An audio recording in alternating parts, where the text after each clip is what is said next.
अबू आसिम आजमी ने नीतीश राणे पर जमकर हमला बोला है। जहां आज सदन में अबू आसिम आजमी और नीतीश राणे आमने सामने नजर आए।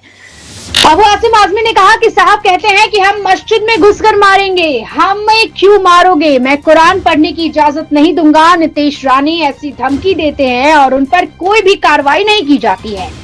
नीतीश राणे ने भी कहा है अबू आसिम आजमी भाईचारे आदि की बात कर रहे हैं, वो ठीक है, लेकिन वे गलत जानकारी दे रहे हैं, वो दूसरे पक्ष को नहीं समझते। गणेश चतुर्थी के जुलूस पर पथराव कौन करता है, हमारे मंदिर को कौन तोड़ता है। अबू आसिम आजमी और नीतीश राणे के बीच आज सदन में जमकर बहस हुई है, सुनिए। मस्जिद में घुस के मारूंगा, क्यों मारोगे भाई, क्या गलती है, मैं कुरान शरीफ नहीं पढ़ने दूंगा, मैं लाउड स्पीकर बंद कर दूंगा। अध्यक्ष महोदय, ये देश हिंदू और मुसलमानों के प्रेम का देश है, आपस में मिलकर रहने वाला देश है, हमारी संस्कृत है एक दूसरे के साथ प्यार मोहब्बत। अध्यक्ष महोदय, जब दिवाली और होली आए तो मुसलमान जाकर उनको मुबारकबाद दे, जब ईद और बकरीद आए तो हिंदू भाई जाकर मुबारकबाद दे। ये देश में मंत्री महोदय अध्यक्ष महोदय हरकत है, अध्यक्ष महोदय अबू आजमी जी जे बोलतायत त्याला जास्त भाईचारा विचारा ह्या गोष्टी बोलतात, त्याच्यात काय नाहीये, आम्हाला त्यांचं भाषण ऐकायचंय, तर आता आम्ही मंत्री झालोय, आता आम्ही ऐकणार। एक मिनट अध्यक्ष, ये मोहन भागवत साहब को मानते हैं कि नहीं मानते हैं? आदरणीय मोहन भागवत साहब ने कल ही कहा है, एक मिनट, नेता लोग जो है ना अपना कद बढ़ाने के लिए ये सब कर रहे हैं, ये श्री मोहन भागवत जी की बात है, बंद करो सब चीजें। अध्यक्ष महोदय, अध्यक्ष महोदय, मैं मुख्यमंत्री जी बैठे हैं, मुझे बहुत खुशी है कि मैं उनके सामने कुछ बोलना चाहता हूं। अध्यक्ष महोदय, मुख्यमंत्री से मैं एक प्रोटेक्शन चाहता हूं। अध्यक्ष महोदय, हमारा देश एक धार्मिक देश है। अध्यक्ष महोदय, यहां धर्म के मानने वाले लोग हैं अपने धर्म के खिलाफ। अध्यक्ष महोदय, महापुरुषों के खिलाफ यदि कोई बोलता है इस पर जान देने को तैयार रहते हैं लोग।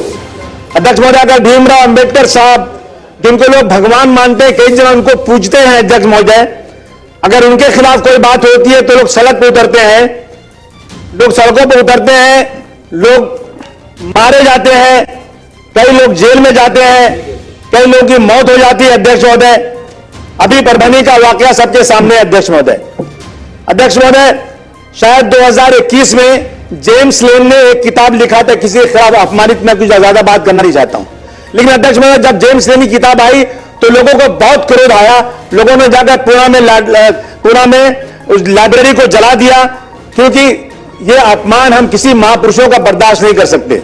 अध्यक्ष महोदय, उस वक्त आर पाटिल साहब ने कहा था जेम्स लेन को अमेरिका से लाएंगे, केस चलाएंगे, लेकिन आज तक तो उनको लाया नहीं, कोई केस हुआ नहीं, अभी तक कुछ किया नहीं गया। अध्यक्ष महोदय, इस तरह त्रिपुरा में एक मस्जिद पे हमला हुआ, कुरान शरीफ जलाया गया, हुजूर सल्लल्लाहु अलैहि वसल्लम के खिलाफ, नामुसे रिसालत के खिलाफ हुआ। तो अध्यक्ष महोदय, मालेगांव में, नांदेड़ में, अमरावती में लोग सड़क पर उतरे। अध्यक्ष महोदय, उसे मालेगांव में 70 लोग 1 साल तक जेल में रहे, अगर नांदेड़ में लोग जेल में रहे।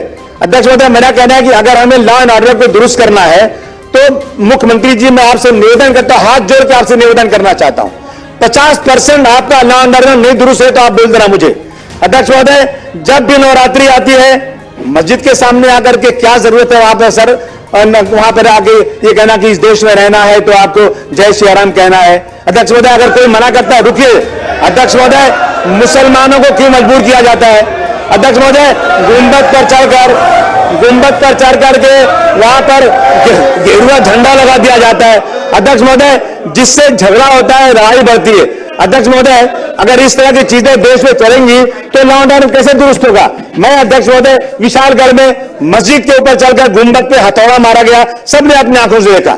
अध्यक्ष महोदय, मैं मुख्यमंत्री जी, मैं आपका ध्यान दिलाना चाहता हूं कि विशालगढ़ में मस्जिद में घुसकर कुरान शरीफ जलाया गया, वहां पर 45-50 लोगों का घर बिल्कुल तोड़ दिया गया। क्या गलती थी उनकी? अध्यक्ष महोदय, ये सिर्फ हिंदू और मुसलमानों के बीच में जिस तरह से झगड़ा कराया जा रहा है, उसमें कहीं ना कहीं मुख्यमंत्री जी को आपको रोक लगाना जरूरी है। बांग्लादेश में हमारे भाइयों के साथ वहां पर जाति हो रही है, हम उसकी निंदा करते हैं, उसकी खुली निंदा होना चाहिए, लेकिन मेरे देश के अंदर अध्यक्ष महोदय, ट्रेन के अंदर एक पुलिस वाला मुसलमानों को निकाल के गोली मार देता है, अध्यक्ष उसकी निंदा क्यों नहीं जोरदार तरीके से होती? क्यों नहीं हमारे और भाई सड़क पे उतरते?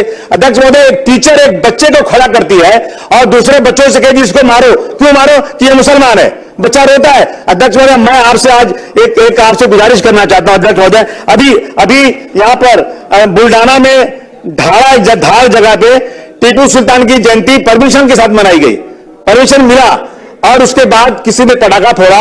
अध्यक्ष महोदय, ऐसा वहां पर लड़ाई झगड़ा हुई, वो गरीब मुसलमान जिनके घर ही नहीं है, टीम का पार्टीशन है, उन घरों में रात को पुलिस घुस करके इतना 12 लोगों को जला दिया, प्रॉपर्टी जला दिया। अध्यक्ष महोदय, इन सब चीजों पर अध्यक्ष महोदय कहीं कहीं रोक लगना चाहिए। अध्यक्ष महोदय, रात को 10 साढ़े 10 बजे घुस करके मारा गया और आरोपियों को कार्रवाई की गई। अध्यक्ष महोदय, मुस्लिम समाज के 28 लोग पकड़े गए, दूसरे समाज के 12 लोग, 7 लोग का नाम, उसमें 4 ही गिरफ्तार हुआ। अध्यक्ष महोदय, मेरा कहना है कि इन चीजों को कहीं न कहीं अध्यक्ष महोदय रोकना चाहिए। अगर आपको वाकई इस महाराष्ट्र के अंदर लॉ एंड ऑर्डर दुरुस्त करना है, आप देख लीजिए इन वजह से कितने झगड़े बढ़ते रहते हैं।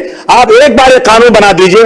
किसी ने किसी महापुरुष के खिलाफ बोला, किसी ने पैगंबर इस्लाम के खिलाफ बोला, किसी ने मंदिर मस्जिद का झगड़ा शुरू किया, किसी ने यह कहा कि इस देश में 20 लाख मुसलमानों को मार देना चाहिए। अध्यक्ष महोदय, मैं हाथ जोड़ के आपसे निवेदन करना चाहता हूं, मैं मुख्यमंत्री जी का ध्यान देना चाहता हूं कि आप एक कानून बना दीजिए अध्यक्ष महोदय, कि अगर किसी ने धर्म के खिलाफ या ऐसे महापुरुषों के खिलाफ बोला तो कम से कम ऐसा कानून बने कि उसकी जमानत ना होने पाए और कम से कम 2-4 साल जेल में रहे और 10 साल की सजा उसको होना चाहिए। अध्यक्ष महोदय, हिंदू मुसलमानों को आपस में भाईचारगी करना बहुत जरूरी है अध्यक्ष महोदय, इसलिए मैं आपसे गुजारिश करने आज आया हूं। अध्यक्ष महोदय, महल झोपड़ी सबका मुकद्दर फूट जाएगा अगर ये साथ हम हिंदू और मुस्लिमों का छूट जाएगा। दुआ कीजिए कि हमें प्यार के रिश्ते रहे कायम। अगर ये रिश्ते टूट जाएंगे मुख्यमंत्री जी, भारत टूट जाएगा।